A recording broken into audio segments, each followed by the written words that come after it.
بص بقى في الأربع سنين اللي فاتوا إيه اللي حصل على مستوى السياسة الخارجية.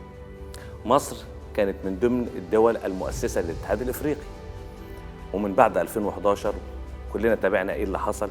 تم تهميش دور مصر فيه، وبدأت بعض الدول اللي كانت بالنسبة لمصر دول صغيرة بتقف وتقول لا، مصر ما تخشش اللجنة سين واللجنة صاد.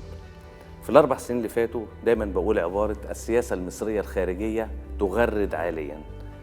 رجعنا لعضوية الاتحاد الإفريقي إن احنا أحد كبار مؤسسيه، بل إن احنا مثلنا الاتحاد الإفريقي، احنا عضو في مجلس الأمن عن الدول العربية والإفريقية. مصر رئيس لجنة السلم والأمن في الاتحاد الإفريقي. ومن أيام قليلة في هذه الأيام الجميلة مصر تنتخب نائب رئيس لجنة نزع السلاح في الأمم المتحدة. آخر إحصائية للهيئة العامة للاستعلامات وجدوا أن زيارات الرئيس عبد الفتاح السيسي منذ توليه الحكم الخارجية أكثر من 35% منها للدول الإفريقية. ولو بصينا للأمن القومي المصري لازم نبص للبعد الإفريقي.